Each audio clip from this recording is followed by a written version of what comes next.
You're listening to Straight Outta Stratford 203 with Zach and Julian, the best sports podcast in Connecticut. Sit back and enjoy the ride in 3, 2, 1.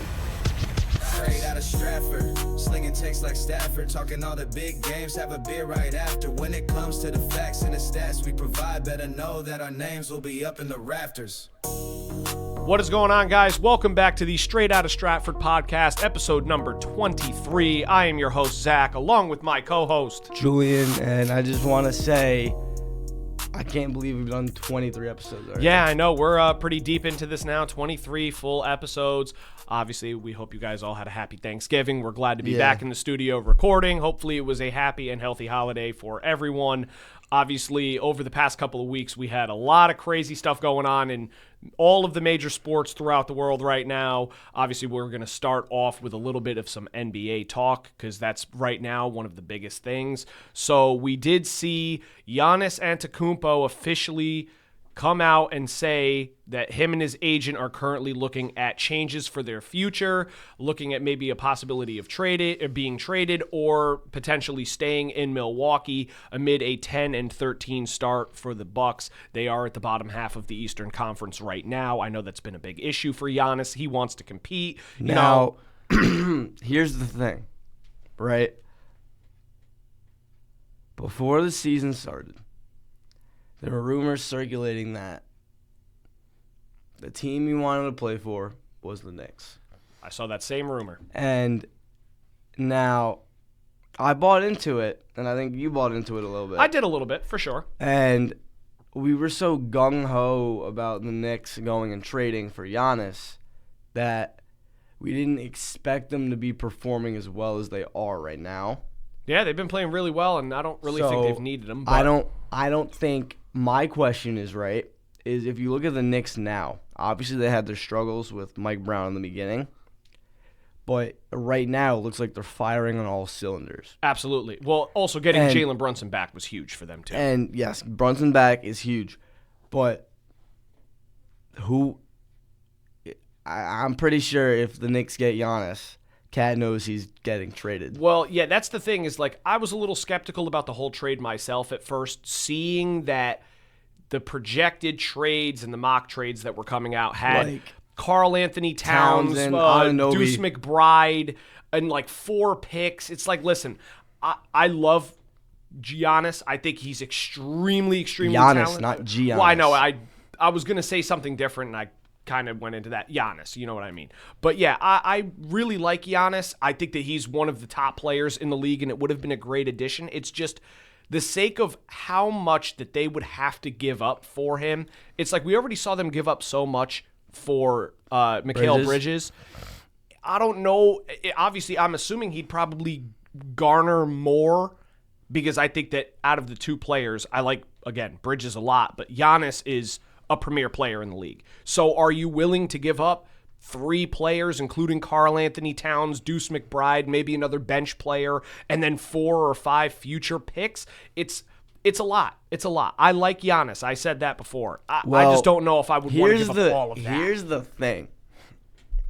Apparently, yesterday he left the game with a non-contact injury. Yes, I saw that. Now, they're saying it's his calf. They said the same thing about Lillard.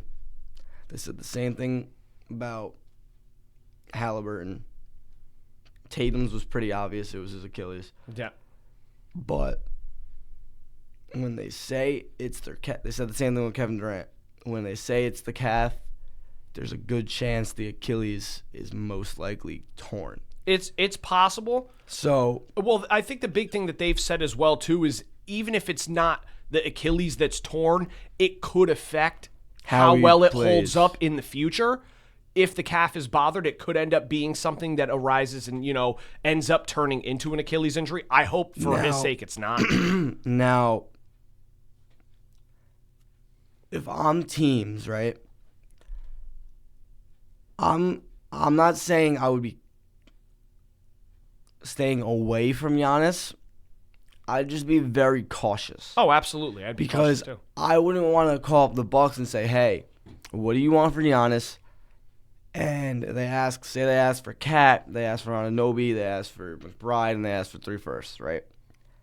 And Knicks owner's like, well, I don't think that's fair. I think that's a bit much.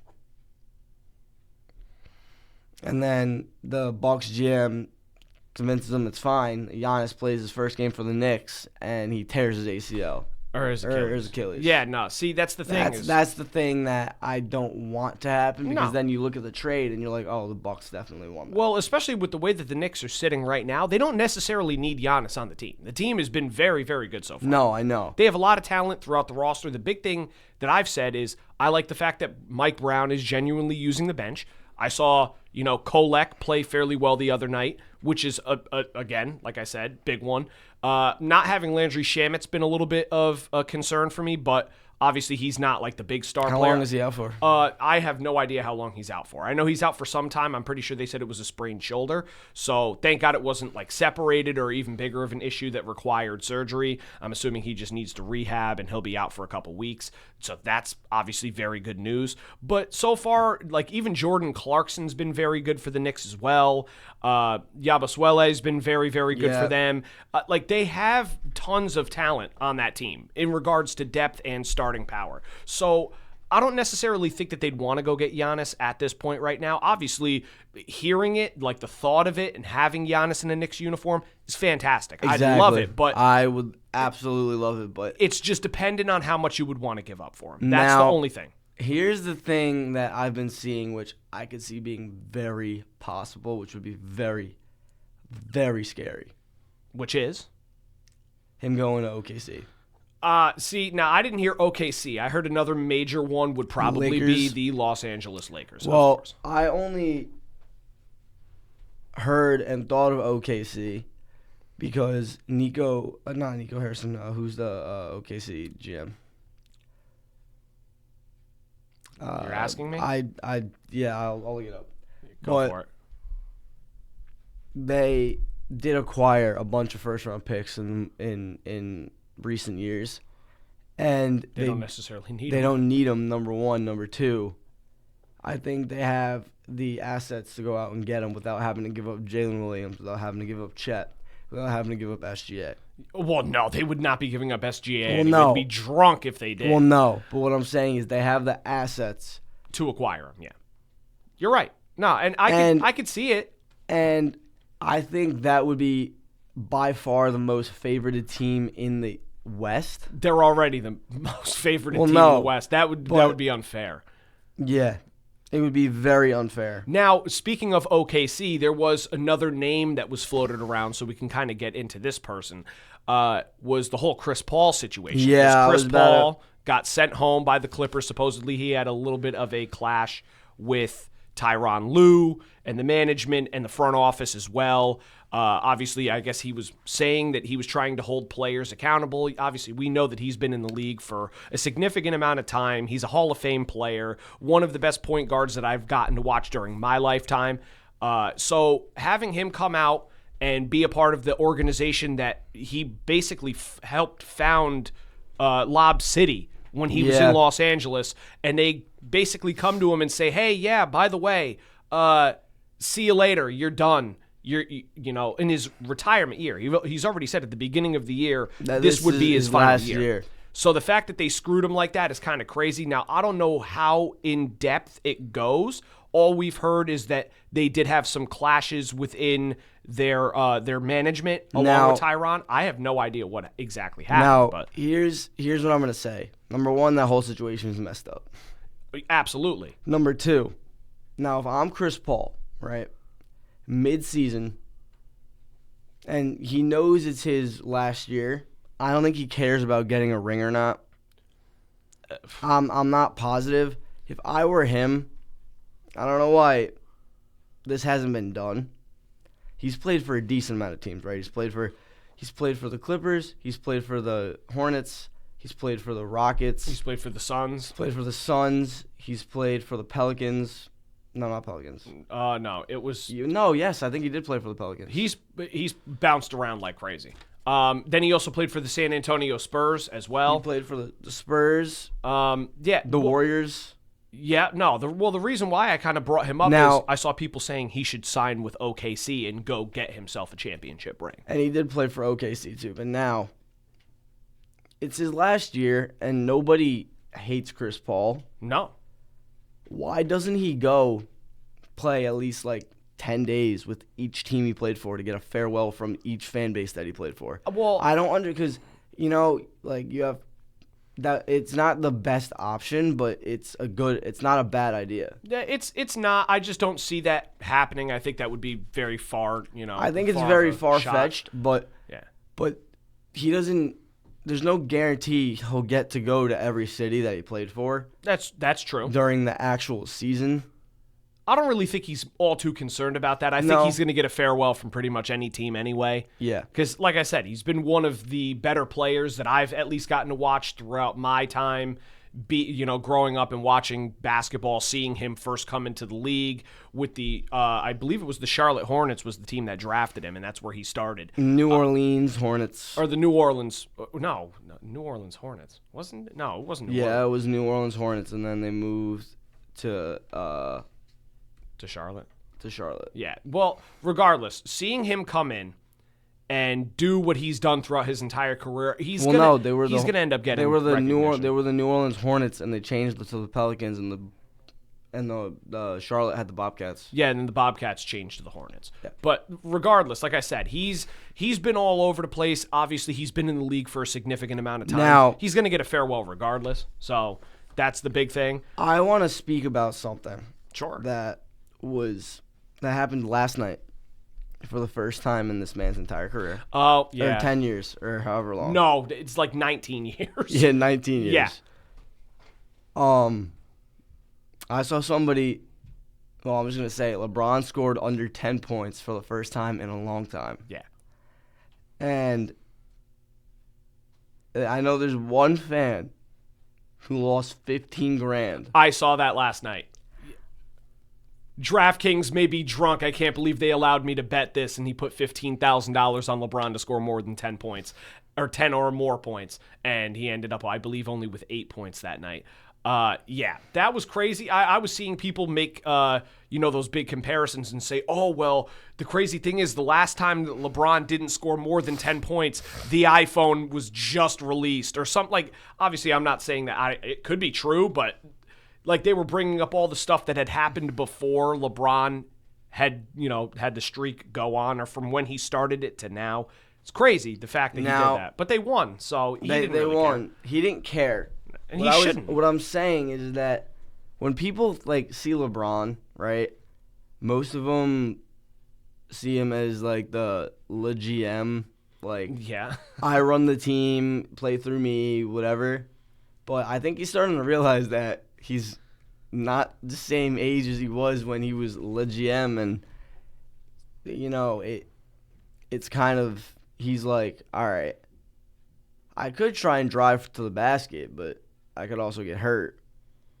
Yeah, he's playing it a lot smarter. Or I could pass out and we can Win the I game. can have so and so shoot it and win the game. Yeah, I think it was Rui Hachimura that made the shot too in the corner as well. But yeah, no, that record, that streak. I doubt anybody ever breaks it, especially since he's been in the league for that long. Yes. And what I'm going to say is that even though LeBron is older and he's not as fast and he's not as what's the word I'm looking for? Not as Agile as he once was, doesn't mean that he's not still the most dangerous player on the court. He can't be the guy that blows by you every drive or every possession anymore. But he still has the basketball IQ. Basketball IQ for him is still there, and it's something that will probably never go away until maybe his old age. I don't even know if it will then. I think he's going to end up being a coach. Wouldn't be surprised if he's a GM. But what I mean is, like, if, like, when he's, like, 60 or like, 70 and he has, like... No, it'll probably still be there. Maybe the day that he dies, he won't have it. But if he gets Alzheimer's, he's not going to. I'm saying, like, something... That's what I meant by, like, old age. Like, no, I know. I get stuff it. like that happens. I get it. No, 100%. I'm also not wishing that does happen because it would be sad. But anybody that would assume that's you're wrong. Okay, he didn't say it like that. But, yeah, no, you're right. Now, the big thing is we were speaking a little bit about OKC, obviously, when we brought up the whole Giannis situation, when we brought up the Chris Paul potentially going there and getting his first ring. I know people have talked about that. But I just want to talk about the fact that this team now has started out 21-1 in their first 22 games. They are the fourth team ever to do so. The only other teams to do that are the 2015-16 Golden State Warriors, obviously the team that went 73-9 and lost in the finals when LeBron made the comeback against them. Down 3-1. The 1993-1994 Houston Rockets and the 1969-1970 New York Knicks. Those are the only three other teams that have done it. Only other three. And so now OKC puts themselves amongst a very, very impressive list. Yes. Not even the Chicago Bulls were on that list with Michael Jordan back when, they had their 72-10 season. So they're crazy. The Cavs aren't on there. Nope. The Heat isn't on there. Nope. Now, obviously, I think the longest streak out of all of it, I believe, was Golden State. I think that they ended up going 30-1 in their first 31 games or something like that. It was nuts. But Houston, that team was nasty. They had KD, Curry, and Klay Thompson. Prime Klay Thompson. Draymond. Yeah, that was Andre Iguodala, I believe, was on that team as well. Did they have Andrew Bogut, too? I think they did. I don't know if that was the Zaza Pachulia year. I don't think that they had him then either. That team was loaded. But just the fact, like I said, that this team with the Oklahoma City Thunder, that team, is joining a list like this goes to show how good that team is. And not only that, they're third in defensive efficiency in the NBA right now. So not only are they scoring points, they're holding their opponents to some of the lowest amount of points in a game. They are one of the most efficient defensive teams in the league. Now, this is very impressive by far. Oh, it's nuts. But similar to the Golden State Warriors, would it mean anything if they don't win a ring? No. Like, the thing is, we said this, I believe, the last episode before the break. We were talking about, should OKC be more worried about breaking Golden State's 73-9 record or winning going back-to-back? Obviously, you're more worried about going back-to-back. That's the whole reason why you play the game, the whole reason why you play the regular season and the playoffs. Yep. Obviously, that being a bonus and winning and breaking that record and then winning a championship, that would be probably the greatest team to ever grace the NBA court. So, obviously, I don't think that they're going to sit there and that's the first thing that's on their mind. Obviously, they're more interested in winning a back-to-back championship, but it's got to be somewhat circulating through their minds a little bit that they could potentially put themselves in a spot where they are looked at as one of the best, if not the best team ever assembled in the NBA. If they can break that record and then win a back-to-back championship, good Lord. Now, speaking of OKC Thunder, and you spoke about Chris Paul going there to get a ring, there's one move I would like to see them make before the deadline along the similar lines to a player that is very deserving of a ring, and you could say helped to try and get them a ring before a few years ago, and I think they call the Sacramento Kings. Russell Westbrook. Yes. Yeah, I potentially. I don't know if that move genuinely does happen, but wouldn't be a bad idea. I don't know when Westbrook is planning on retiring. I think that would be more of something to think of then. But he's another one. Like I said, he definitely deserves a ring. I think that even though a lot of people have given him a unwarranted amount of hate over the past couple of years, especially with his decline in play, because obviously he's not the same Russell Westbrook that he once was. He's a Hall of Famer anymore. Yeah, he's a Hall of Famer. He's still, I believe, in my opinion, and if I'm wrong, Mr. Triple-Double, right? Yeah, he's the guy is a Hall of Famer. So no doubt. It would be great to see him win a championship ring as well, too. I don't know if that move will end up happening. I think that the Chris Paul one is more reasonable, though, because he's on a vet minimum contract. It's not like they have to pay all too much in order to get him on that team. It's really not. Now we can kind of we'll go a little bit into the NHL because I just do want to touch on two teams that have been really impressive over the past couple of weeks for me that I've watched. Obviously, the league is really starting to find its place a little bit. Even though I want to brag about the Rangers winning 5 of their last 6 games, I'm not going to. It's still very early in the year. We're not even at the halfway point, but we are about like 25, 26 games in. So I just want to touch on those two teams really quick. The first one from the Western Conference is the Colorado Avalanche. Now, this is something I also said on last week's podcast. I was making the argument of who's the better player, Nathan MacKinnon or Connor McDavid. I said Nathan MacKinnon as an overall player. I think McDavid's phenomenal. We won't really get into that. You could watch the last episode if you want to see what I said.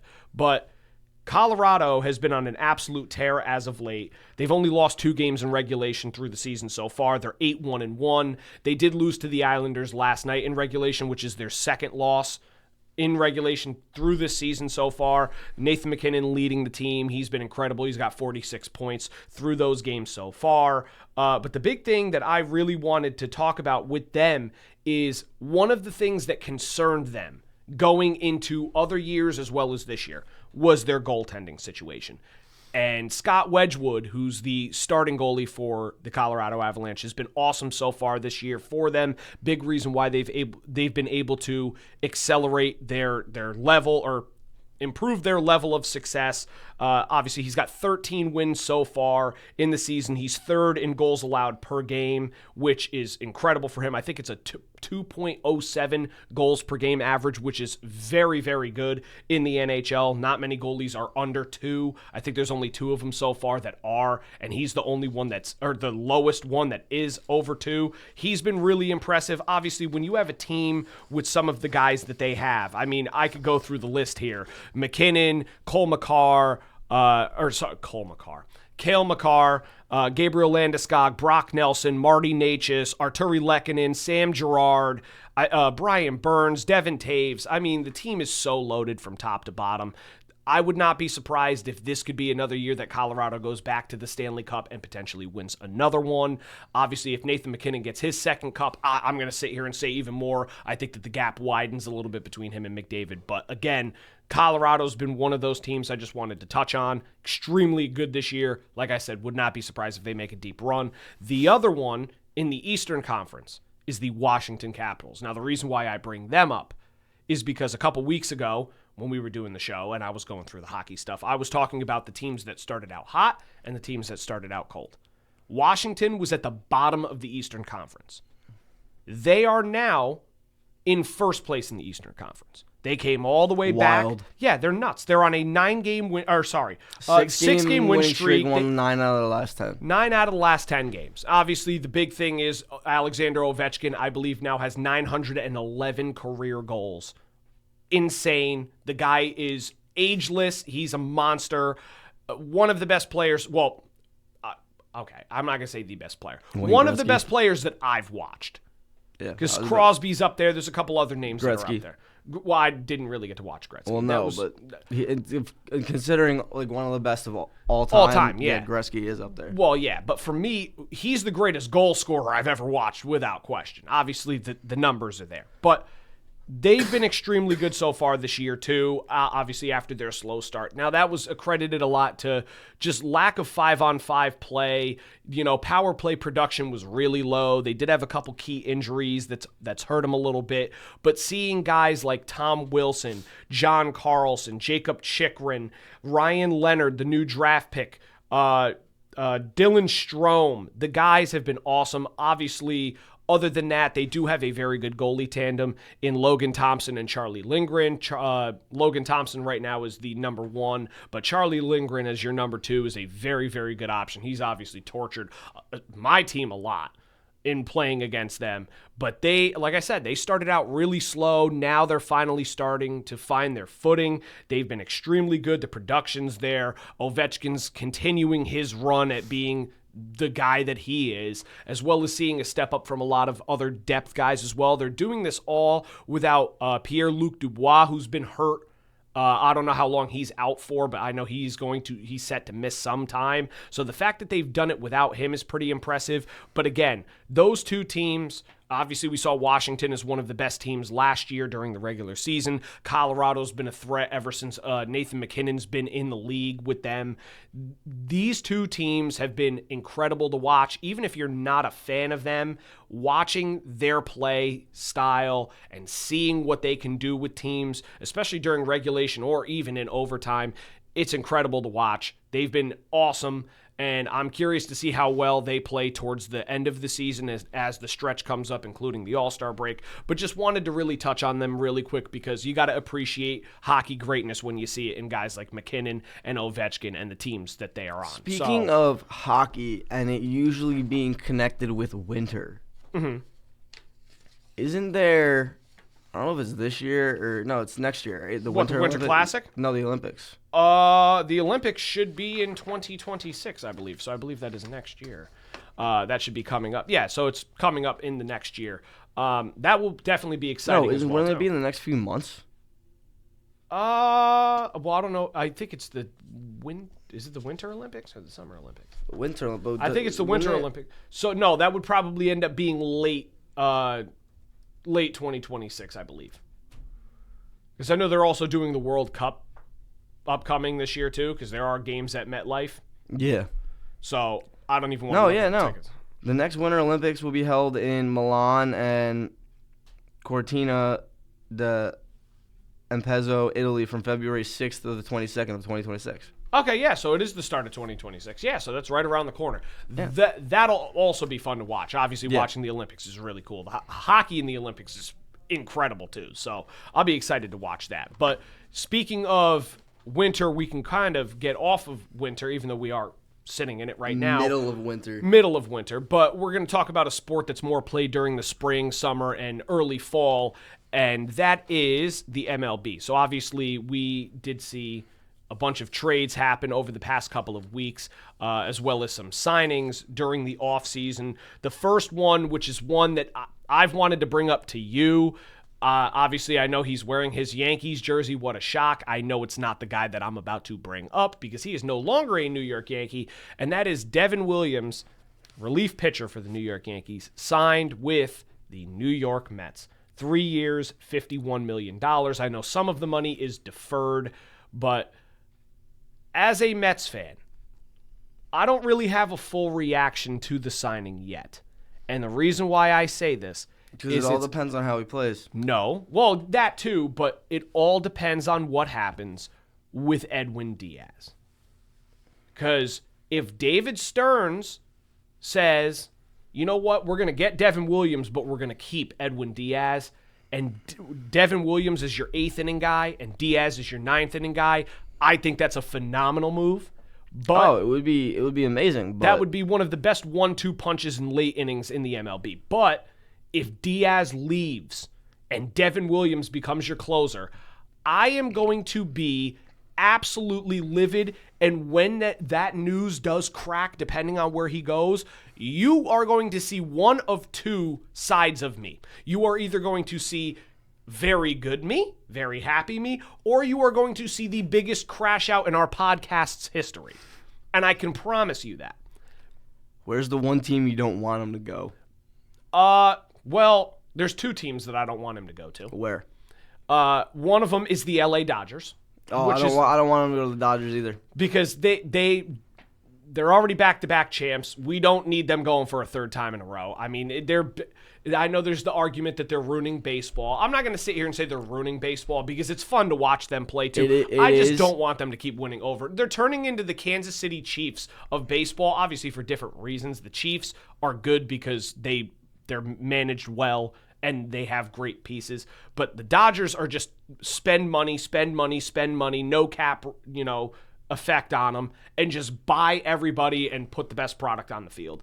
But the other team, which, sorry, is the New York Yankees. I do not want to see him leave and then put on the pinstripes across, knowing that we literally just flip-flopped Diaz and Williams. I'm telling you, that would probably piss me off more, is watching him go to the Yankees. I would be furious. I knew you were going to say that, and I just wanted to hear you say it. Yeah, of course you did. Just to piss you off. Sick. But I'm telling you, us Mets fans can't have anything nice. Nothing. Well, how do you think the Yankee fans feel? Baloney. You have 27 world championships. Enough. But I was only allowed to see one of them. I'm a rational fan. I understand that the Yankees have 27 rings, but most of them came before you. 26. Most of them came in the 1900s, early 2000s. You're right. I only saw the one in 2009. Well, here's another thing though. How many Mets World Series have I seen? 0. They've never won during my lifetime. They've made it and they've lost. I don't care. I'd rather them not make it. If they're gonna make it, I want to see them win it. You at least got to see them win it and hoist the trophy. I barely remember that, but I do. You still remember it. I I was at don't. my grandma's house. I don't.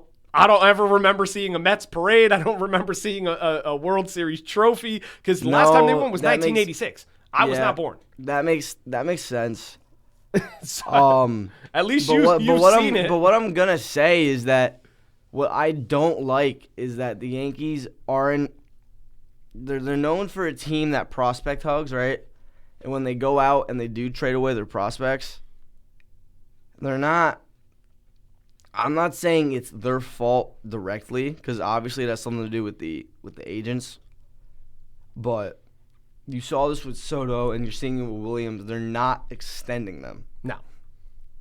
Well, now, Williams was a big risk, though. That's why I saw the Mets potentially going after him, because Williams, he was statistically the best closer in baseball at the time when the Yankees went out and they got him. Correct. And then when he played for you guys, he was very streaky. He was very well. Here's the way I'd look at it. Here, I have his stats right here. Anyway, well, he finished 2025 with a 4.79 ERA, 18 saves and 22 save opportunities. He had a rough start, obviously, with the Yankees. He lost his closer role, but he finished off the season with not allowing a single run in his last 9 regular season appearances and 4 playoff appearances. So his last 13 appearances that he had, he's been nasty. He's looked really good. And what I'm going to say is,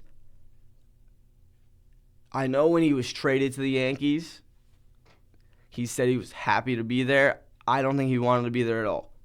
Because I don't know either. You look at the entire last season, he kept his Twitter bio closer for the Milwaukee. He didn't change it to the Yankees. The second he signed with the Mets, he changed it to the Mets. Now he knows where he wanted to be. Now he does know exactly where he wanted to be. But now the other thing I do want to bring up about Devin Williams as well is the Yankees went out of their way to change their facial hair policy when he was on the team. Yes. He signed with the Mets, and they changed the policy back. No, that's not true. Is that not true? It's not true. I was seeing people say that they're going back to no facial hair again. They're thinking about it. If they do, that's hysterical. If they end up doing that, that is hilarious. He signs for 1 year. Hey, we'll make an exception. We want him to have his facial hair. Then he stinks for a little bit. He starts picking it up. He signs with the Mets, and they go, you know what? Screw it. No facial hair again. I'd love to see that. I don't want... That would be hilarious. I mean... No facial hair. No, I understand that the tradition of no facial hair is something that was... in place for forever. But here's the thing I'm going to say, right? Mm-hmm.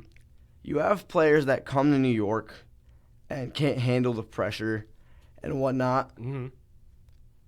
But if you look at it, right, the first 2 seasons Rodon was in New York, first season was terrible. Yeah. Second season was a little better. This season was good. The season was good. This season was very good for him. I think that it may be just a what if or a hypothetical here, but I feel like maybe more players are comfortable playing when they have their facial hair. Maybe Clay Holmes, same thing. Exactly. Right. There's another one that went from the Yankees to the Mets, and actually, I was not upset with his performance. Look at Gleyber Torres. He played better this year. He has facial hair. But he also didn't put up the numbers that he did in his first couple years with the Yankees. I know. But what I'm saying is that, like, a prime example of this, I think, would have been Joey Gallo if they told him he could keep his beard. Who knows? Maybe he goes back and he's a pitcher now. I don't know if you saw his He's Instagram. not going. Well, he's not going to go to the yeah. MLB as a pitcher. Now, it'd be funny as hell if he did, but I don't know if he ever would. Now, here's one thing I am gonna say is with the Yankees, right? They're going out, and as of right now, they haven't really done anything. They haven't done anything. They brought back Ryan Yarbrough, which was about the only thing they've done.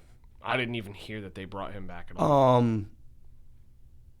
Obviously they got Grisham back.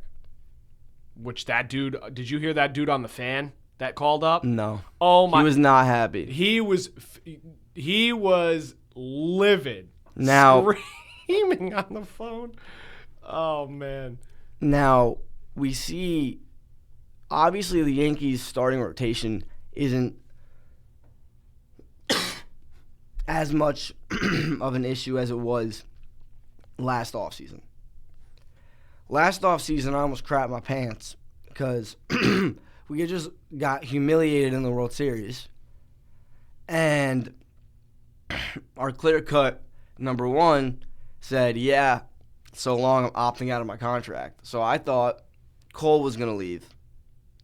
And I was like, all right, here's the downfall of the organization. You know, Judge is on the back end of his career. Cole's trying to do his best for his future, for when he's done. Stanton's getting older, but they added an extra year, which I'm happy Cole stayed.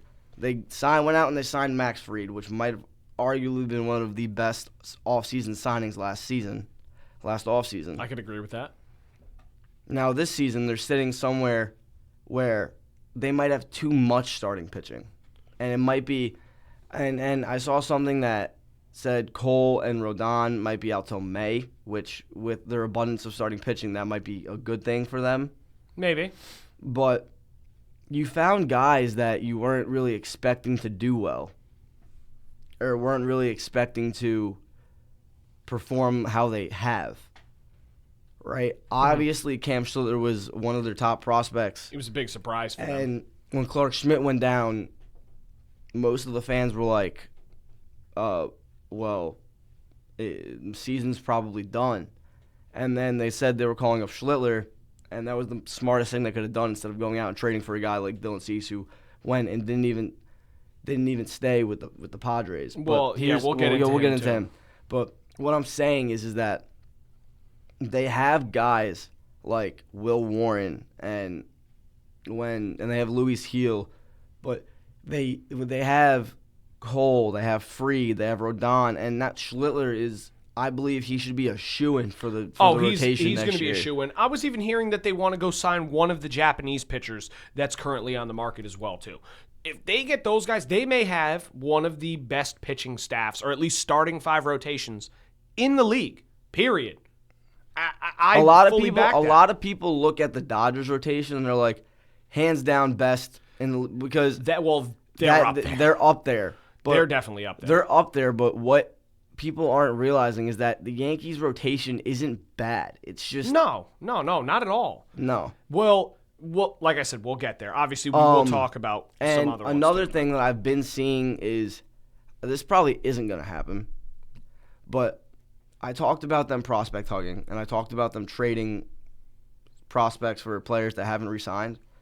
You know, we had a big issue at, I don't know, it wasn't second base, but for a while it was third base. And you look back on the Devin Williams trade, and one name that was in there that they should have probably held on to was Caleb Durbin. Yeah. And you look at what he did in Milwaukee, and there's no guarantee he would have done the same thing for the Yankees, but the pressure could have bothered him in New York. No one knows. But you're looking at what he did, and you're like, damn, we gave him up for a rental. Yeah. And on top of that, what they're doing is they're going and they're trading for – they're doing what George would have done. They're trading for big-name players, but they're not trading for ones that are under contract. Yeah.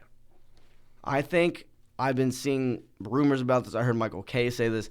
I would love if this happens. Who, Tariq Skubal? No. No? Nando. Yeah. Well, they've said that about the New York Mets too at points. Obviously, I've heard Byron Buxton's name come up. Byron Buxton has a no trade clause in his contract, I and he understand doesn't want to that. waive it. I know he doesn't want to waive it. They've said that the offers have been there though. So yes, it's not, they have been there, but he came out and said, "I don't care if offers are here. I'm not going anywhere. I want to stay here." Well, that could change too. Though. But you never know. The thing with Fernando Tatis is that Michael Kay said this, and I agree. There's obviously a price for Cody Bellinger to come back, and Cody Bellinger is 30 right now. Tatis is not 30. He might be like 26. Yeah, Tatis is younger. No, that like I said, that would definitely be a good option. I've heard the Mets rumored interested in him as well. He is 26. Yeah. And his current contract has him until his age 34 season. Oh. Another 8 years? Oh my God. What the hell was his contract that they gave him in the first place? They gave him a contract in 2021. 14 years, 340. The Padres did that. Wow.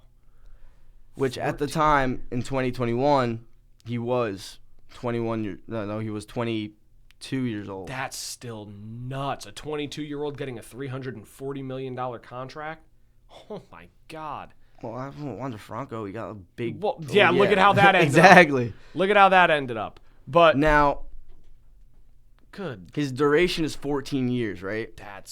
But if Cody Bellinger's asking price gets to a point where it's a little outrageous, no, they're not going to sign it back. They're not going to. They do like him a lot. Well, but what's like Michael Kay is saying,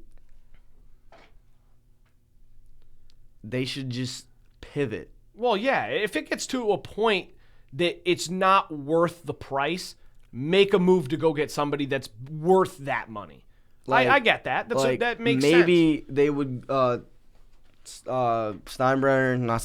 Cashman said he talked to Tucker's agent. Obviously, Tatis has a no trade clause, but I do believe that if he was asked, do you want to go play for the Yankees or the Mets, he'd probably waive it.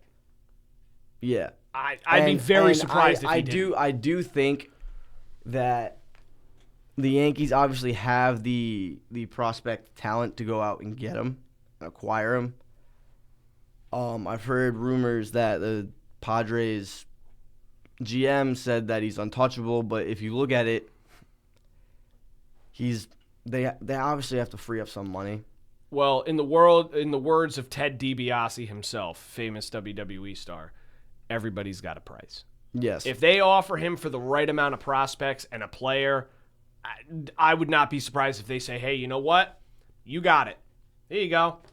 Here's his contract breakdown. So until the year 2029, he is making $20 million next year, and then $25 million for the next 2 years after that. Okay, that's not bad. But then he's making $36 million the rest of his career. Yeah, well, but see, that's with the way that he was playing before the whole PED situation. Yeah, that makes now, sense. That would make when sense. You're looking in today's market, that contract is a steal. Oh yeah, well nowadays, oh yeah. Now, that contract is very, very good. Another contract that is very good is Acuna's contract, and that's even less money. I know it is. Which again, Atlanta, they know what they're doing when it comes to that stuff. But what I'm trying to say is, if the Yankees are comfortable with letting go of prospects, right? Not their top prospects, but if you look at the roster, they don't have any room for them. Yeah. So instead of hugging onto them and bringing them up when it's too late, or not giving them a chance when they do come up, because Clint Frazier came out and said they'll call up their prospects and they'll just make them sit on the bench. Yeah. Well, look at Dominguez. Dominguez Exactly. hasn't done anything. He was supposedly one of the best players that in the prospect pool. They were saying, "Oh, this kid's going to be a superstar." Blah blah Yeah, blah. well, and he hasn't done squat. Like they don't use him. In his defense, they was hurt. don't use him. And when he first came up, he was electric. Oh yeah, no, I'm not saying. And then he wasn't good. and then he tore his UCL. And then I know. Well, I never said that he wasn't good. I'm just saying that during his period he was, but then over time they just stopped using him. But let's go into some other stuff. We do have Another contract, which we're just going to breeze over a little bit. I was just kind of surprised by the move, was Baltimore signing Ryan Helsley after his disastrous tenure with the Mets. It's the Orioles. Don't be surprised. Well, yeah, the money is there. It makes sense. They didn't really overpay for him either. He's got a 2-year, $28 million contract. So I think maybe it could be the pressure. Obviously, when he was in St. Louis, he was fairly good up until last year. And then he went to the Mets and was absolutely terrible. But I would not be surprised if maybe he goes to Baltimore. The pressure's a little bit off of his shoulders, and he does play a little bit better for them. I think it was a very high-risk chance to take him, but it also could be a high reward because especially with Felix Bautista out, they need another closer. Now, and they don't know when he's coming back. So, another contract, which you just brought the guy's name up, is Dylan Cease going to the Blue Jays. I think that move is insane for the... Did you see their starting rotation after this move? No, and I don't want to look at it. That rotation is gross. Gross. So they have Kevin Gausman, Yes. They have Shane Bieber, Yes. Trey Savage, Yes. Dylan Cease, Yes. and Jose Barrios. That lineup, that 5-man rotation is disgusting. Now, granted, Cease did not have as good of a year last year as he had. His best year came in 2022 when he pitched for the White Sox. He had a 2.20 ERA. This year, he still was 6th in strikeouts, so he puts batters away. The guy can still pitch. I mean, he had his bad moments, but if they can get a fraction better than what he pitched like last year, that team, again, just made it to the World Series and took the Dodgers to Game 7, to the brink, and they add him to that rotation, that could also be a top 5 rotation in baseball. Yeah. That rotation is disgusting. Disgusting. I don't know what happened with Max Scherzer. Did he retire? No, he says he doesn't want to. He doesn't want to retire. That's another guy that's your 6th man. I don't think he's under contract, though. I don't know if he's under contract, but if they do end up signing him back for say it happens. Imagine that being your 6-man rotation. Oh, well, somebody's a little bit banged up. We could throw Max Scherzer out there, even though Scherzer's at the tail end of his career. Yeah. But still, Savage, Barrios, Bieber, Gausman, and Dylan Cease is your starting 5. That is incredible, especially the fact that they were just in the World Series. Yeah. They're going to go and try and sign. I've heard them rumored to have been in a meeting with Kyle Tucker. I'm assuming they're probably going to try and go get Bo Bichette back. Yeah, if they get some of these out guys, there, they are going to be nasty. Nasty again, because their team is very underrated. I know we talked about it before, and I know it pains you a little bit for me to say it because you're in their division. That team is gross. And there's a reason why they were in the World Series. Yeah. But now if they have Cease. If they have Cease and you add Kyle Tucker and you re-sign Bo Bichette, there you go. You got yourself another shot at another World Series here. They're going to be extremely good. Now, we did have 2 others. One of them is another team in your division making a little bit of a trade, and that was the Boston Red Sox acquiring Sonny Gray from the St. Louis Cardinals in exchange for 2 prospects, both pitching prospects, Brandon Clark and Richard Fitz. You mean Pickles? Pickles. Yeah. Yeah, I did mean Pickles. No, because when they used to do Players Weekend, when they used to make the players wear their nicknames on the back of their jerseys, he was Pickles. Yeah. Now, one thing I'm going to say about this, right, is I'm not mad because I didn't really like him on the Yankees because he sucked. But to go to the Red Sox and say that you never wanted to be a part of an organization, like saying that you never wanted to be on the Yankees, when there's video proof of you saying after you got traded there that you wanted to be there. Yeah. Listen, That looks like it's a bad look. do you think he really cares? No, I don't think he cares at all. No, he does not care at all. The reason why he said it is because you know how quickly you can get behind the fans if you say, you know what, I'm a Boston Red Sox now. I never wanted to be a part of the New York Yankees. I always wanted to be in Boston. They're going to be like, hell yeah, brother. That's the only reason why he said it. He would be grateful to be anywhere. Any of these guys would be happy to be anywhere. They just want to be signed playing a kid's game, getting paid millions of dollars to do it, and having tons of fans all over the place. So Alec Manoah went to the Angels? yeah, I didn't even bring that up because that's not a big move to me. It's not.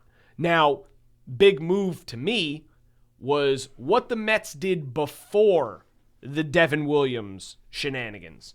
And that was trade Brandon Nimmo to the Texas Rangers for Marcus Semien. Now, I will kind of say this in this way.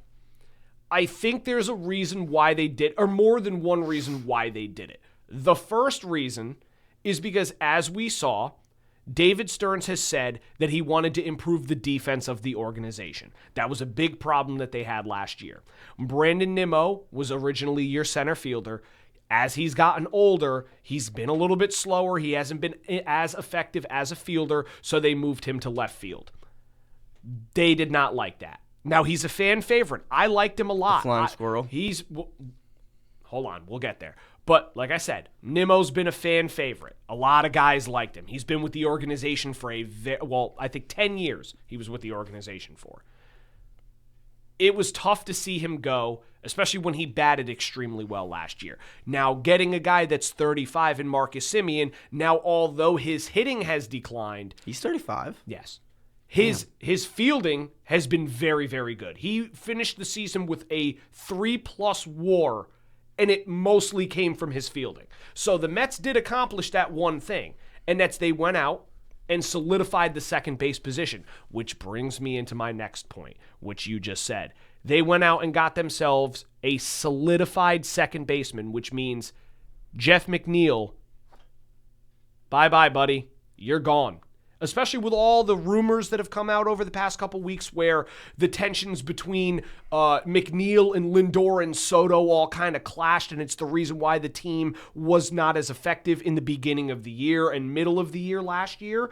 I would not be surprised if Jeff McNeil is traded. He's put in a package and traded for somebody of decent value, because they'll probably end up throwing Ronnie Mauricio or Luis Angel Acuna in that trade package. Wouldn't be surprised if maybe Jonah Tong or Brandon Sproat is in that package as well too. I know they've been rumored about Tariq Skubal. I know that they've said that they were interested in going out and maybe trying, like I said, to get Fernando Tatis Jr. I've heard a whole bunch of names that have come through. Now, if you're going to go get these guys, you're going to have to offer a pretty substantial package.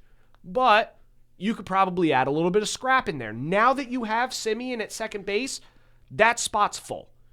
You already have Mauricio. Beatty played second base last year. You have Acuna that's been there. Now Semien is there. That's 4 guys at second. What do you need 4 second basemen for? They also still have Jet Williams, who's a shortstop, but he's an infielder in their minor league system, and they've talked about wanting to call him up. So who do they have playing third base? Brett Beatty is going to end up being their third baseman. But you also have Beatty and Mark Vientos. Won't. He's not. Beatty should be the everyday third baseman. But in case Beatty goes out, they're going to sign Suarez. No, they won't. Yeah, Trust they me. will. I'm pretty sure Suarez said that he's staying with Seattle. I'm almost positive he did. So I could be wrong. I don't want him anyway. Regardless, because he's not really good defensively. We need to be better defensively. And that was the big thing, is Beatty's very good defensively at third. So I'm assuming Beatty makes the move back to third base and stays there. Vientos, wouldn't be surprised if maybe they DH him, or depending on what happens with Alonso, who knows, maybe he ends up as your first baseman. But that whole Semien move was to potentially set up another move. I'm almost positive of it. I feel it coming. And I would not be surprised if either some of the prospects go or Jeff McNeil goes. And to be honest with you, I hope it's Jeff McNeil. I liked him when he won his batting title. He was very effective years ago. But his batting has declined a little bit since. His fielding is just inconsistent. He's had his moments where he's very good in the field, and he's had his moments where he's not good in the field. And if he's going to cause a problem with your star player in Francisco Lindor, kick rocks. Now, Kick rocks. this is what I'm going to say right here.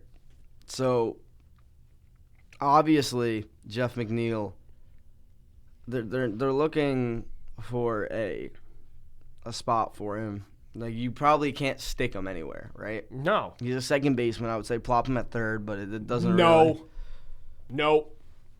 Well, they were saying they wanted to keep him in the outfield, but again, they want to get better defensively. So, Carson Bench, the kid that you just drafted a couple years ago, they've been talking about saying that he's got a very good chance at winning that center field spot. And Jeff McNeil is not a center fielder. And you have Tyrone Taylor there. No, he is not. So, again, like I said, if they're going to cause problems, and him and Lindor are going to have issues, supposedly they had a standoff in the clubhouse at some point, then bye-bye Jeff McNeil. I don't want you on the team anymore either. Thank you for what you've done for the organization, but see you later. And if they could do that to Brandon Nimmo, who's a fan favorite, they're going to have no problem moving off doing of it to Jeff McNeil. Yeah, I was about to say the same thing. There's no... Especially with the Alonso. They may even move off Alonso and not re-sign him. If they don't plan on doing that, you really think they're going to be worried about Jeff McNeil? No. Hell no. So guess what, Jeff? Flying squirrel. Adios. See ya. Don't let the door hit you in the ass on the way out. Now, what can happen is it could be very interesting, right? Yeah, it could be. With all of the moves that could be made, because there are obviously some holes on multiple teams. I know a big hole, well, not a hole, but question mark for the Yankees right now is their starting rotation is pretty good. Now, their bullpen, which, I mean, it could be hit or miss next season. It could be better, it could be worse. I know they re-signed Fernando Cruz, which I'm very happy about. I know you expressed a lot about him. Oh, he's so disgusting. Yeah. I have no idea what they're doing with Weaver because I do think he is a free agent. Probably, it's probably it for Luke Weaver. Yeah. I wouldn't be surprised. I wouldn't be surprised either. I know they got rid of Leiter Jr. Yeah, Weaver's a free agent. They got rid of him? Leiter Jr. Oh, my God. Yeah, they non-tenured his contract. They got rid of Jake Cousins. They got rid of a lot of people. Good job. Thank God. Leiter Jr., whatever. Good Lord, he was terrible. Yeah, he was very, very bad. Yeah, he was not good. Now, there's several moves I could see them making. Like, you got Robert Suarez, who's free agent. Edwin Diaz, free agent. It better not be Edwin Diaz. There's not. Pete Fairbanks would be a good signing. It ain't Edwin. Again, it ain't Edwin Diaz. No. Diaz is going to be the biggest reliever left on the market. I hope to God that the Mets re-sign. If he goes to the Yankees or Dodgers, again, like I said, you will witness the biggest crash out on this episode. I may end up getting kicked out of the studio. Something may be broken. I'm dead serious. Are you serious? I'm dead serious. If the Mets lose Edwin Diaz and he goes to either the Yankees or the Dodgers, which are the two most likely outcomes, podcast is done. It's done. Something will be broken and they'll ban me from this place. I'm dead serious. I'm that set on it. I don't even care if we lose Pete Alonso. I would much rather Edwin Diaz than Pete Alonso. Because Edwin Diaz is the best at his position in baseball. That is the number one closer in baseball. Yeah. So if you lose him and your replacement is Devin frickin' Williams, I will lose my mind. 100%. I even said it to people at my job. Now, I may start rooting for the Yankees. What?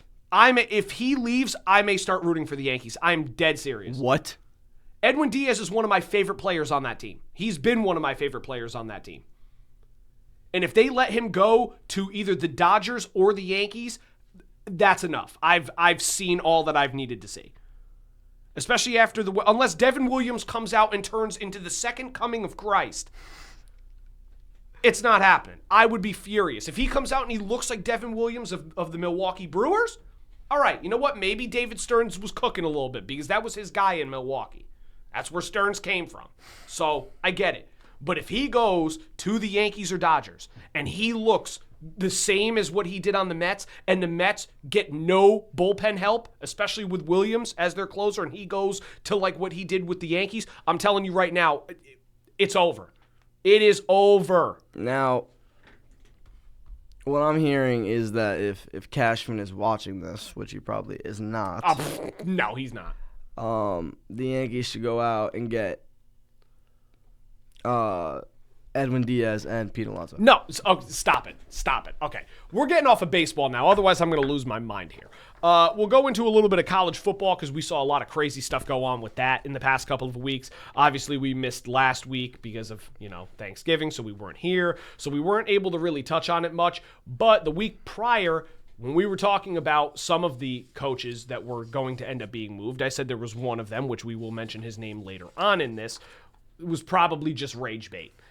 So we did see, like I said, a lot of coaches move around. You had Jim Mora of UConn leave after 4 seasons. He went 27-23. During his tenure, he was hired by Colorado State. UConn wasn't that bad this year. UConn was much, much better this year. And their quarterback was very, very good. So a lot of credit to UConn. They're starting to make a little bit of a step up. There's still a ways to go, but a much better season than what Especially a lot of coming expected. from a school that primary sport Is isn't basketball. football. Yeah, it's basketball. Which And their hockey program is very good as well, too. They're going to win the national championship again, the title, the maybe. March Madness, the Maybe. basketball team. This team is disgusting. Watch out for Alabama, though. Alex Golesh left South Florida after 3 seasons. He went 23-15. He was hired by Auburn. Then you also had Ryan Silverfield leave Memphis after 6 years. He went 50-24. He was hired by Arkansas. One of the first big moves that was made was John Summerall left Tulane after 2 seasons. He went 19-7 in his tenure, and he was hired by the University of Florida. Then you had Jonathan Smith, head coach of the Michigan State Spartans, getting fired after going 9-15 in his tenure. It was kind of coming anyway. You had Tim Beck, who was fired by Coastal Carolina after 3 seasons, going 20-18. Mark Stoops, this was another big one. 13 years with Kentucky. He was fired after going 72-80 in his tenure. Then you had Bob Chesney leave James Madison after 2 years. They went 20-5 during those years. He was hired by UCLA. Then Chris Kleiman retired from coaching Kansas State after 7 seasons. He was 54-37. But the last one was Lane Kiffin leaving Ole Miss and going to LSU. Now, this is something that we will go through very quickly here because there's a lot to be said, but still there's a lot of information that I'm waiting to see what exactly happens. I'm curious to see how the transfer portal pans out after this, but Ole Miss goes 11-1. Obviously, they're not in the SEC championship because of conference record. They had tiebreakers with Alabama and Georgia and A&M, so that's how Bama and Georgia both made it to the SEC championship. Ole Miss does not make it. But they are ranked as number 6 in the CFP rankings. Yes. And he decides to leave. Now, granted, he definitely got himself a bag to go to LSU. He didn't necessarily decide to leave on his own. I don't think he wanted to go anywhere. I think he did. No. This is what happened. I think he got pissed off at Ole Miss because what I don't understand is I think they should make college football like the NFL as to where you can't talk to another team until your season is officially done. That's what now, I'm glad you said that. Now, because originally Kiffin requested to coach the rest of the season, including the playoffs. He requested to Ole Miss, hey, before I make my decision, can I coach this team through the playoffs? And they told him no. They told him no. He probably got mad and was like, you know what? I'm out. That's probably exactly what happened. Well, I wouldn't be surprised. At the end of the day, though, I was very surprised because I was sitting here, like we said, 2 weeks ago, and we were saying, does Ole Miss, does Lane Kiffin really leave? And I'm sitting there going, dude, he's what in his tenure? He was 55-19 in his tenure with LSU. Does he LSU? His tenure with Ole Miss. Does he genuinely leave and go to LSU? And I'm like, nah, I don't think so. I thought it was a lot of rage bait. I really did, but something must have transpired between the athletic director. Going to Florida. There were a lot of people that were saying that, but then supposedly when he was narrowing down his decision, Florida ended up saying, you know what, forget it, and they went and hired John Summerall from Tulane. But again, I was like, I don't know if Lane Kiffin leaves. And sure enough, He did. Now, granted, like I said, he got a lot of money. I don't know what school it was. It might have been LSU. It was either LSU or Florida. It was one of them. When he was down there visiting, one of the, I think, I don't know if it was the most expensive or one of an expensive mansion was purchased while he was down at the school visiting. Wow. So I don't know what school that was, but a lot of people tended to believe that the purchase was Lane Kiffin saying, yeah. Yeah, it's very possible, but again, that was the biggest coaching move so far. Something that I find interesting is that Kiffin did say, oh, yeah, well, I'm leaving Ole Miss, but I am willing to bring my offensive coaching staff to LSU. And probably some players, too. I wouldn't be surprised if a lot of them enter the transfer portal. But this is the funny thing that he said. If you're not on the plane tomorrow when I leave, you're not coming. You're not coming. Yeah. Yeah, he's probably dead serious about that too. He wants to have his staff come. If you're not interested, no thanks. I'll hire new people. Where does that leave Ole Miss for the playoffs? I think, to be honest with you, I don't think that they end up making a run anyway. But obviously, like I said, they have a good team. Their team is very good, but losing your coach that's a big blow. That's not going to be easy for them, and it is, especially since we'll get into this now. They came out with the brackets. Well, hold on. Speaking of Lane Kiffin, right, leaving during the playoffs, I remember this as a Giants fan, which I'm going to bring my name. I don't like him. I don't know why we ever hired him, but when Minnesota, it was the year of the Minneapolis Miracle.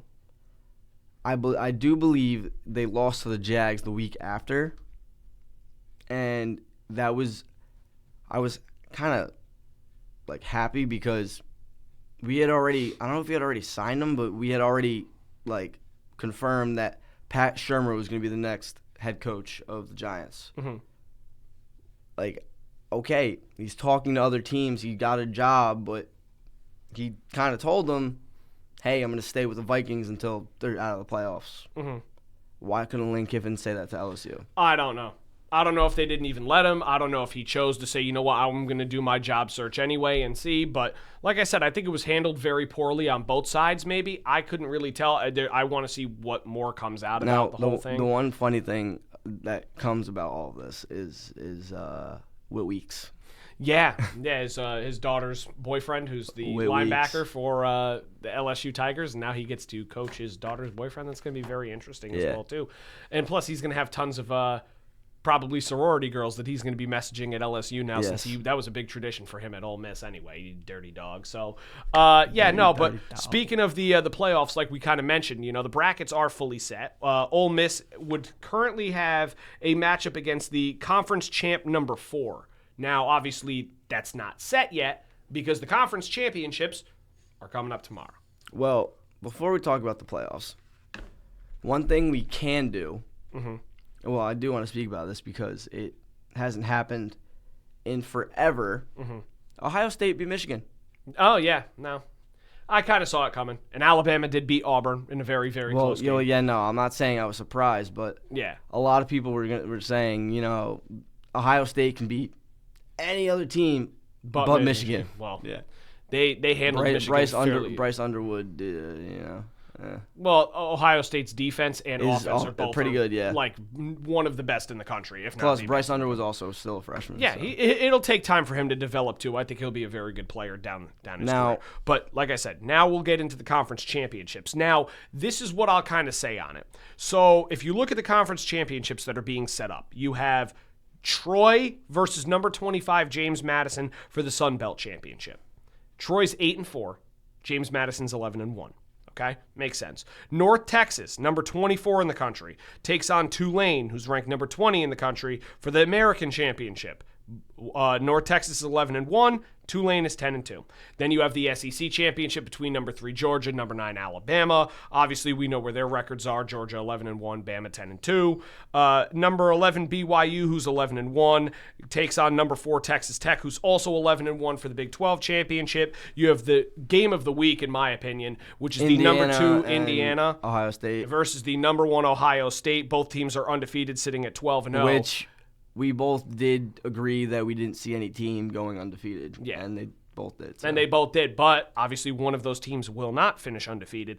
But the one that's crazy to me is the 7-5 Duke Blue Devils are in the ACC championship against number 17 Virginia, who's 10-2. Now, this is why I said the whole conference championship thing. Obviously, I'm not an expert at knowing how the committee is going to pick here. But I will say this. Duke? I know. They left some spots open for the conference champs. If they win their conference and they have a good enough record, they will make the playoff. So I'm going to sit here and probably say out of those games right now that if Duke beats Virginia, they're probably not going to end up making it, even though they'd be 8-5. But that depends on what happens in the other two games, like the Sun Belt and the American Championship. So, for example, if Virginia wins the ACC championship, they'd finish 11-2. So I think that they would end up probably getting into the playoff with one of those conference championship spots. That being said, if Duke wins, I think regardless of what happens in the other games, both of those other teams will make it. So I think either James Madison, I'm assuming James Madison will probably end up winning the Sun Belt championship. They're extremely good. They've been good. And then North Texas versus Tulane, whichever teams win those games, if Duke wins the ACC championship, the winners of those two games will solidify themselves into the playoff. But this is where I'm going to kind of go into a little thing for the CFP. Obviously, there's been a lot of talk on this, and people are flipping out over the CFP current rankings right now. And here's what I'll say. Now, I know that I'm a little bit biased. I am an Alabama fan. I am going to try and keep this as unbiased as physically possible here.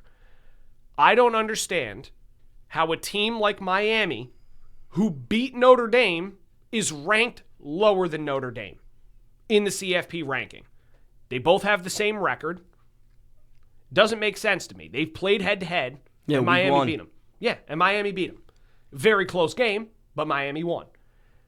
But this is what I'll say on the whole thing. All these people freaking out, oh, well, Bama should be ranked lower, or, oh, Notre Dame should be ranked lower, or Miami should be in, or how did Vanderbilt not get in, or why is Texas not in when they just beat Texas A&M? Listen, this is what I'll say on this as quickly as possible. You are never going to get a perfect bracket. It is physically impossible. There's too many conferences, there's too many teams, there's not enough games. They only play, 13 games a year before the championship rounds? It is physically impossible for them to make a perfect bracket. Everyone says, well, what about the strength of schedule? The strength of schedule is determined. Well, no, the strength of schedule is determined by the record. If you play all ranked teams, but then all of them end up losing and falling out of the rankings, obviously your schedule wasn't that good. It's subject to change. Same thing with the strength of victory. There is not a week where the best team wins every single game. It doesn't happen. There's upsets in every sport. So all these people flipping out. Listen, I know obviously you're frustrated because your team may not make the CFP. I get it. You know why they do it the way that they do it is because of television ratings. They want to put the teams that will get them the most views into the championship rounds. That's how they want to do it. Because views equal money. Yeah, because if they wanted to do a perfect bracket with the best teams in college football, forget playing a regular season. Take 6 Big Ten teams and 6 SEC teams and say, here you go. Go out and play.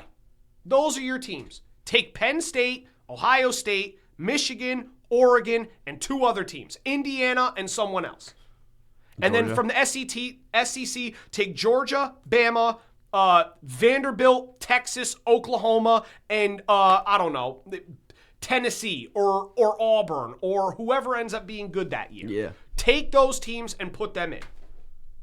Because that's what it ends up being. If you look at all of the national champions over the past couple of years, obviously Ohio State's been mixed in. Obviously Michigan's been mixed in. Big Ten. Other than that, it's always either SEC or Big Ten.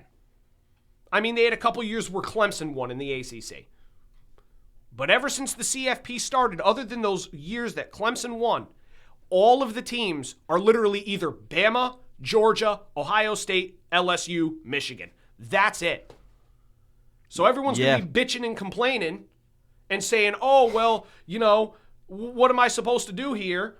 Why is my team not in it? Listen, sucks to suck, man. The committee's never going to get it right. Because look at what they did with Georgia and TCU all those years ago. TCU was one of the best teams in the country. And what happened in the national championship game? 65-7. They don't want that to happen. They don't. They want games to be close. Look at what happened with Alabama and Michigan State years ago. 33-0. Well, they don't want that. They want close games. Well, it's kind of similar to the whole. It was like a few years ago. There was controversy that the CFP wasn't big enough, and they led them to expanding it because what Florida team was it? Was it Florida State? FSU. I know they didn't make it over Alabama, and everyone was livid, saying, "Oh my God, they had the better record." Blah blah blah. It wouldn't have mattered because Jordan Travis wasn't going to play. Well, I know Jordan Travis wasn't going to play, and you know what happened anyway? What? They ended up playing against Georgia in the whatever game, consolation game, and they got waxed. That's the team that you were going to put in the Final Four? They would have gotten smoked. But that's my point, is it's never going to be perfect. They can continue to expand and expand and expand and expand. This is not March Madness. They're not going to have 64 college football teams and just whittle it down every couple weeks. It's not going to work. That'd be pretty cool, though. It would be cool. Obviously, for money purposes, they'd love that. But it's not going to work. But then everyone goes, well, you can't go with the two because what happens if the top two teams have weak strength of schedules and they go undefeated? Everyone is going to complain and whine and moan about, oh, well, my team didn't make it. They need to expand the playoffs so more teams get in. Listen, it is what it is. It's not going to change. They do it for money. They know what they're doing. They're doing it for television ratings. So if your team doesn't make it, guess what? Too bad. And that comes from me too. If Alabama wasn't to make it, and I'm going to sit here and complain, if they go 9-3, they lose to Georgia, or 10-3, sorry. They lose to Georgia in the SEC championship, and they don't make it, guess what? They didn't deserve to make it. You should have won the SEC championship. And if you lost, and someone else bounced in because they have a better record than you, guess what? They deserved it. I could probably cry till the rapture, but it's not going to change anything. So all I'll say on that is, it's going to be interesting to see what teams actually make it and how they handle it. But at the end of the day, somebody is going to get screwed. It happens every single year. It's a ritual. One of the teams that is deserving ends up getting screwed. And it's going to continue to happen that way. So you can cry and complain about the controversy all you want. It's not going to change. But I'm excited for all of the championship games and seeing how the CFP ends up actually playing out. They should actually be some very, very good games. But we'll go through some NFL stuff really quick before we wrap up the show. Just a couple questions that we saw after Week 13. Obviously, everyone knows the scores of what happened. Even me being upset. Rams lost to the Panthers. What a shame. But I won't even talk about the Giants and Patriots game either. No. That was woof. Yeah. But anyway, yeah, we'll go off and just answer a couple questions here based off of what we saw after Week 13. Actually, I'm going to speak about that later, but like you could just... Well, yeah. We'll do it after the questions right before we make our picks. I'll ask you this first. Are the Bears or the Patriots legit Super Bowl contenders, yes or no? I mean, record-wise, yes. But... Aside from overall, I don't really think so. Obviously, the Patriots right now hold the 1 seed in the AFC, and I do think that there are a few teams that could wind up sneaking into the lower seeds and could give them trouble. Maybe Kansas City could be a team that would give them trouble. Cincinnati, Baltimore. Buffalo. Well, yeah, Buffalo. Houston, like, exactly. Those are all teams that are very good.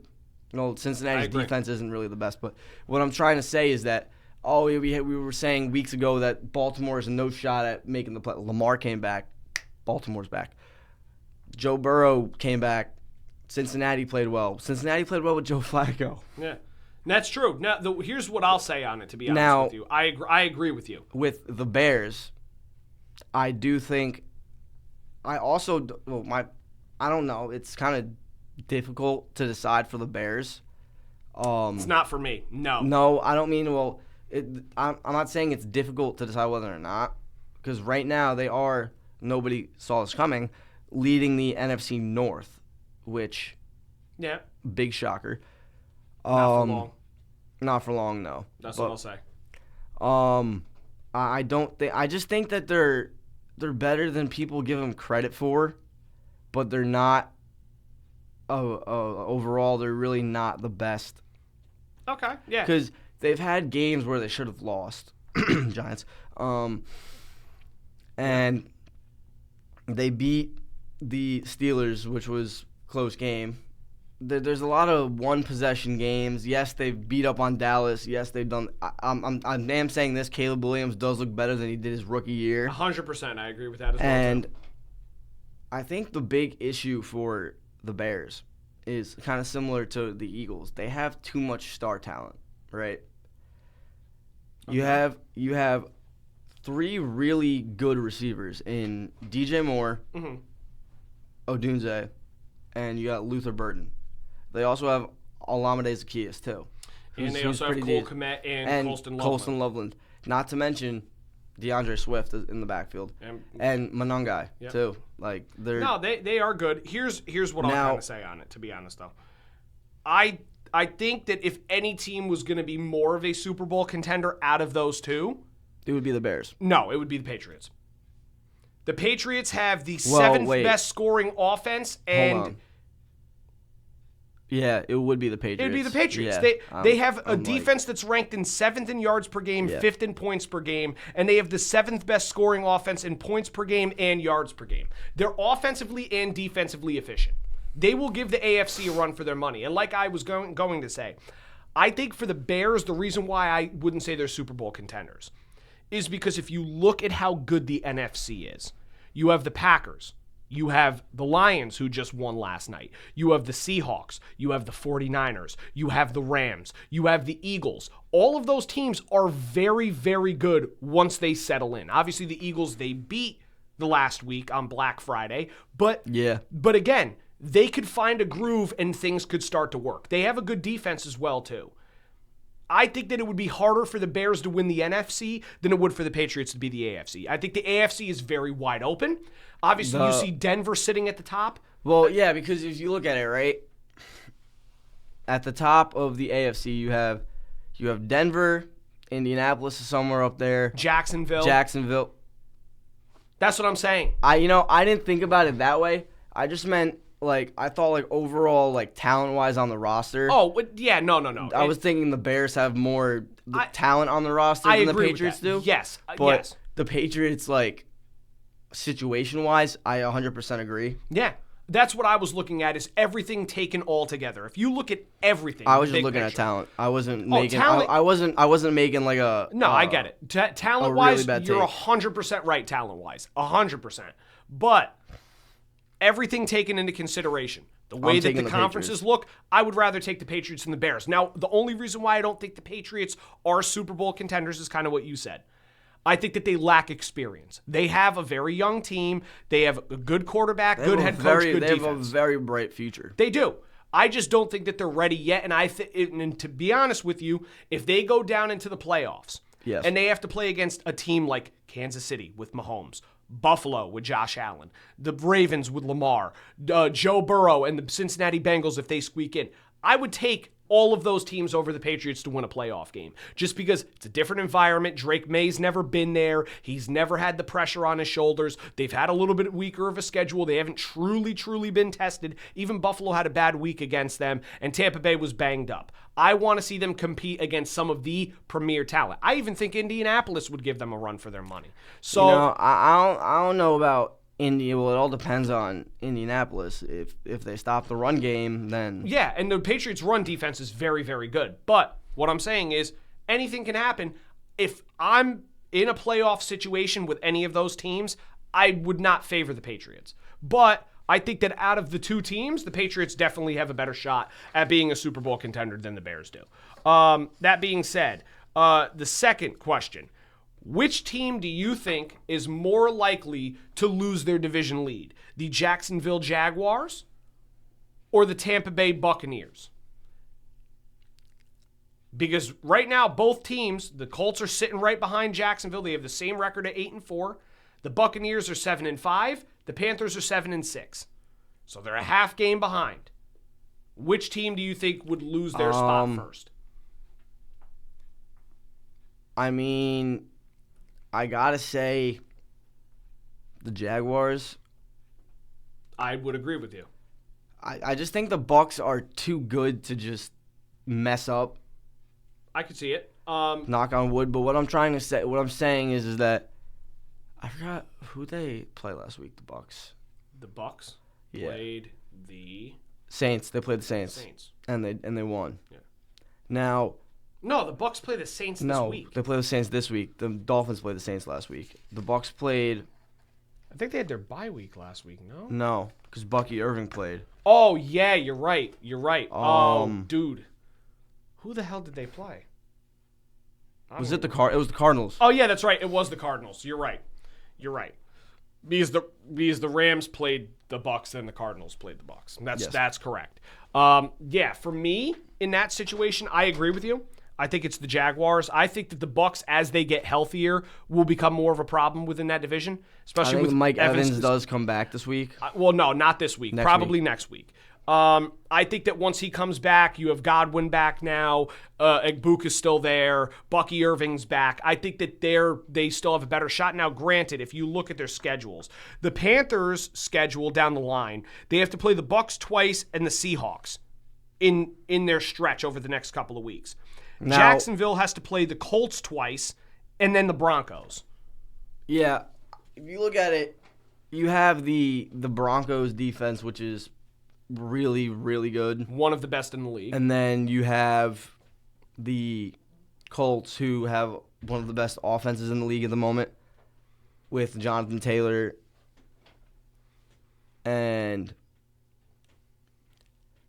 you also have Daniel Jones playing through a broken fibula, which props to him, playing through it, being a trooper. I saw something that his former college teammates 3D printed him a brace for his fibula so it wouldn't snap mid-game, which I think that's pretty cool, yeah. But what I'm saying is the Jaguars have to play the Colts twice, and the Bucks have to play the Panthers twice. I think there's a better chance that the Bucks beat the Panthers twice than there is the Jags beating the Colts twice. I agree with that 100% too. I think that the Panthers are very feisty. I said it at the beginning of the year. You remember me saying that I thought that the Panthers were going to be a lot better than what a lot of people thought they would. Well, and you did too. I didn't disagree. I said it all depends on how Bryce Young plays. I said he started to play fairly well towards the end of last season. Maybe he's starting to pick it up. And you just go from there. Yeah, and they executed well in that game against the Rams. Obviously, as a Rams fan, I was a little upset by it, but I was kind of impressed with the way Carolina played. It was in the rain, very tough day. It was a close game. It's not like they blew the Rams out. 31-28 final. Again, a fumble at the end of the game cost the Rams pretty bad. But I think that the Panthers are a very good team. They could give the Bucks a little bit more of a run because those divisional games are tough. But I do 100% agree. There's a better chance that the Bucks could sweep the Panthers than there is that the Jaguars can sweep the Colts. I 100% agree with that. And I think that's where we kind of stand on that. Then number 3. This is one that we were just kind of talking about. You just mentioned their name before. Are the Broncos the best team in the AFC, or are they the biggest fraud amongst all of the top-seeded teams? Here's what I'm going to say about this. I do not believe the Broncos are bad at all, but being the best in the AFC, I don't think so. I'm going to come out and straight up say it. They're frauds. Their defense is very good. Their offense is a huge, huge problem. It's a question mark. You don't know what Bo Nix you're going to get. I mean, exactly. Look at now, granted, they did beat Philly. Again, this is something that kind of took a little credibility away because Philly is not looked at that. Yeah, well, you know who else beat Philly? The Giants. Yeah. But here's my thing, right? The Broncos' defense is very good. Their offense, like I said, you know who is a almost question lost to the Giants? The Broncos. Yeah, they did. Yeah. But this is where I was kind of going with it. If you look, their 2 losses this year, the Broncos, came against the Colts and the Chargers. Now, both teams, when they're at full strength, are pretty good teams. Yeah, they're very good teams. They're good teams. But the 4 games that they won that were very concerning to me was the Jets, the Giants, the Raiders, and the Commanders. They won those very, very closely. The Commanders was an overtime. The Giants game was a blown lead by the Giants. The Jets game, I think they won 13-11. Very, very low-scoring game. Kicked a field goal at the end of the game, if I'm not mistaken. The Raiders game, obviously they're divisional rivals, so it is tougher. But it was a 10-7 game. That game was just terrible. It was horrible. Bro. So this team has one of the weakest schedules in football, especially the AFC.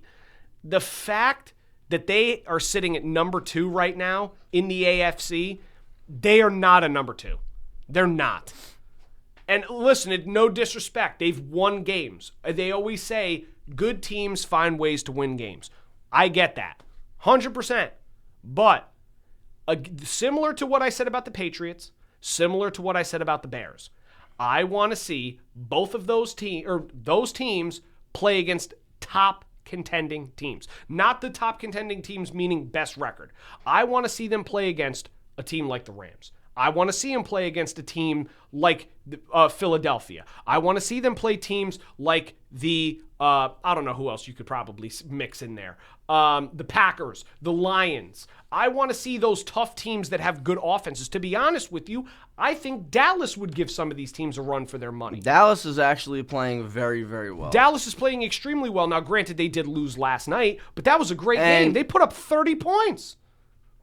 They're good. And their defense is I don't know, but is CeeDee Lamb out for an extended period of time? I don't know if it's extended. It's concussion, I guarantee it. He went ice cold out. He did the Tua face. Yeah, he did the knocked out. So, now, I don't know.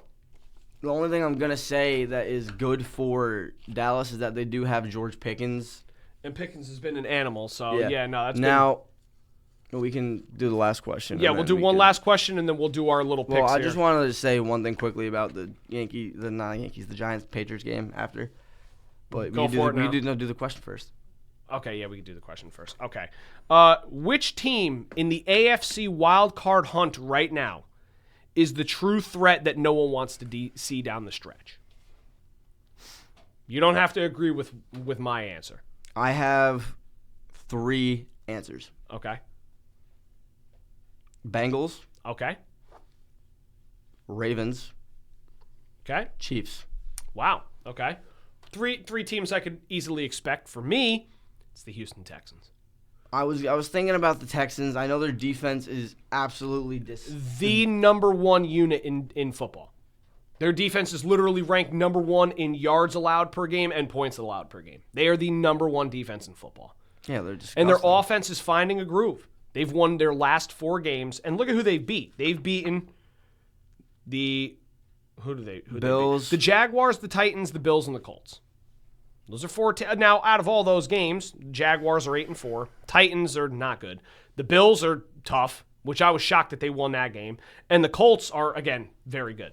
So, I don't know. If their offense keeps grooving the way that it's going, they have a very easy schedule, I think, the rest of the way out, other than the Chiefs game, which is the primetime game on Sunday night. They have the Cardinals, the Raiders, the Chargers, and Colts to close out the year. I think that they could win those games and even potentially come back and win the division after starting out 0-3. If their offense keeps going and their defense is the way that it's been the whole year, that is a team to watch out for. I wouldn't even be surprised they make a run in the playoffs. That's my honest thing. Now, what do you want to say about the New York Giants thing quickly? Now, it's not just about the Giants because I know that team it needs a lot of fixing. It's more about more or less the rules of the NFL. You saw, I don't know if it was, you saw, well, the hit on Jackson Dart, that was a pretty big pop, which Dart didn't really say he was going to change the way he was going to play. But I was talking about the 2 no call on the helmet-to-helmet hits, which that legitimately, I get Gunnar Shep, it was special teams, I get it wasn't a defenseless receiver, but it's helmet to helmet. It's helmet to helmet. I know. I was surprised they didn't call that Not either. only was it helmet to helmet, the N from New York was taken off of his helmet from the hit. Yeah, that was. I'm very surprised that they didn't call anything on that either. And then there was another play. I forgot who was it. Tyrone Tracy who got hit helmet to helmet. It may have been. I think it was. I think it was the same guy too. Like, I understand we're all about making the NFL a safer league for people to play in because they want everyone to have a long life after they retire. Of course. So making it safer is their number one priority. But Gunnar Olszewski, He got popped. he got popped to the head. Yeah. And they didn't even call it. No. I don't know. Yeah, I'm glad you kind of said something I get on that. Olszewski was kind of leading with his head, but I think it was either Collins or Ellis, one of them, literally dove helmet first. Yeah, I don't understand why they did that either, and they didn't even call it. I mean, it's something that if it's anybody else, I wouldn't be surprised if they call it, but I'm kind of surprised that they didn't either. But again, they got to change a little bit about that too, because like you said, the NFL stands for not for long. They don't need these guys getting crazy CTE after playing in the league for a couple years because they don't want to defend it. Now, granted, they were doing crazier stuff back then, but obviously if you want it to be a safe league for everybody, you got to at least, acknowledge that was not the right thing to do and not call that. That should have been called. One thing that they are doing that I am kind of happy with is that they are finally doing something about the turf situations. Thank God. What they're doing is from now on, any team that plans on putting new turf or grass in their stadium has to be used from an approved list by the NFL. That's smart. Even though that's if the NFL even gives them a good list, though, because the NFL is going to pick and choose what they think is good or not. So I don't know if that's going to benefit or not either. It depends on how good quality they really pick. So yeah, it'll be interesting to see. But they, to be honest with you, they got to just get rid of the turf completely, go back to grass. That's my opinion, though. Now, quickly, we're just going to wrap it up with the predictions for this week. Go for it. All right. We have the Dolphins at the Jets. I'm taking the Dolphins. I'm going to take the New York Jets in the cold. Tua can't play in the cold. It's freezing in New York right now. I would not be surprised if Tua just does not have a good game, being that they're in Miami all the time, freezing cold. I'm going to take the Jets. Yeah, I mean, the Jets did beat the Falcons last week. They're kind of riding the hot streak a little bit. Yeah, I'm with telling one you. Win. I'm taking the Jets to upset. I'm taking the Dolphins because I get Tua can't play in the cold, but when you have the fastest running back in the league, it doesn't really matter. Second fastest running back in the league. Who's the fastest? Jahmyr Gibbs. Oh, Jahmyr Gibbs is the fastest. Yeah. Yes. Yeah. Okay, then the next game we have is the Steelers at the Ravens. I'm going to go with Baltimore. I think Baltimore is the better team in this situation, especially if Rodgers is still banged up with his wrist. I'm going with Lamar and the Ravens. Here's what I'm going to say. Steelers-Ravens is always a good game. It is.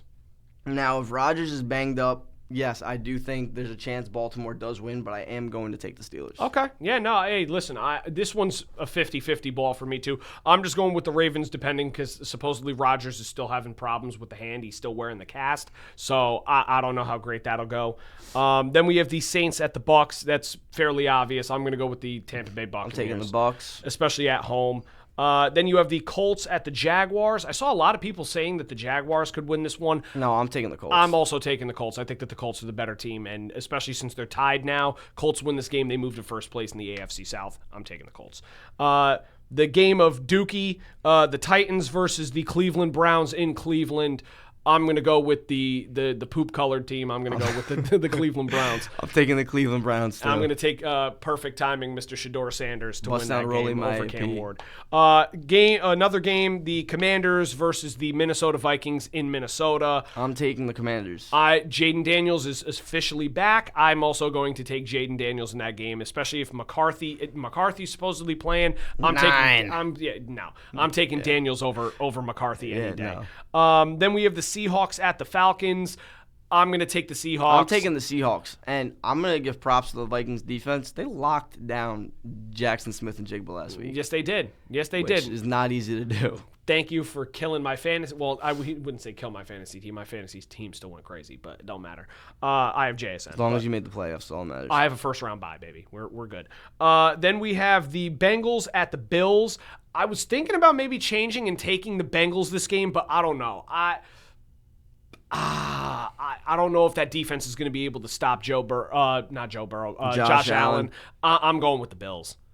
Yeah, Josh Allen might be the best quarterback on the planet right now. Yeah, I think that he is right now. Even though he had some tough games, I think he's the most athletic quarterback on the planet. I'm going Josh Allen. Yeah, I'm taking Josh Allen too. Then we have the Broncos at the Raiders. Obviously, I'm going to go with the Broncos here. The Raiders are a dumpster fire. Broncos defense is very good. I'm taking the Broncos too. Then you have the Bears at the Packers in Lambeau. I'm going to take the Green Bay Packers to win that I'm taking game. the Bears. No.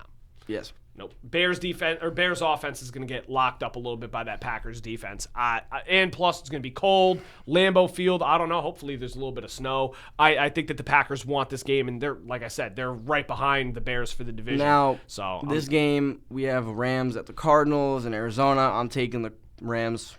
I'm taking the Rams to bounce back as well, too. I don't think that they're going to lose back-to-back weeks, especially to the Cardinals.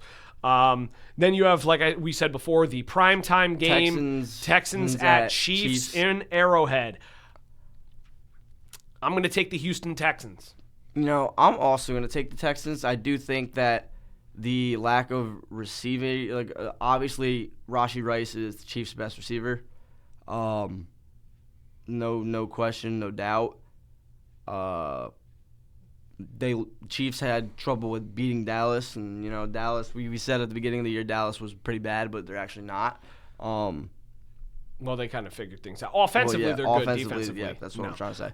But Texas does have a good defense, very good defense, and the Chiefs struggled with a very bad defense. I agree.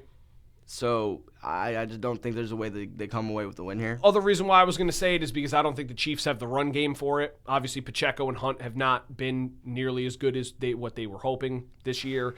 If the Texans can just focus on getting to the quarterback and giving Patrick Mahomes a little bit of issues, I'm not concerned that they could stop the run game. I don't think that the Chiefs' offense is really going to be able to generate much, even though they are at home, which they very rarely lose at home. I'm still going to go with Houston. And now we have the Eagles-Chargers next, and I'm taking Monday night. I'm taking the Chargers.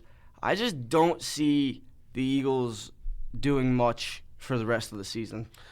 I don't either. I'm also going to go with the Chargers as well, too. I think the Chargers' defense is going to give them a little trouble. Now, the only thing that concerns me is Justin Herbert also has a fracture in his wrist as well. He just had surgery, not on his throwing arm, so I don't know how great he's going to be able to grip the ball with both hands. So as much as I'd want to take the Eagles in this game since it is at SoFi. Eagles have been struggling, and obviously the Chargers are going to start getting a little healthier. I don't know when Omari and Hampton's coming back. I'm going to take the Chargers as well. I think the Chargers need the game a little bit more. Philadelphia is still running away with that division. So that being said, thank you guys for tuning in to the Straight Outta Stratford podcast, episode number 23. I am your host, Zach. And I am Julian. And we will see you guys next week.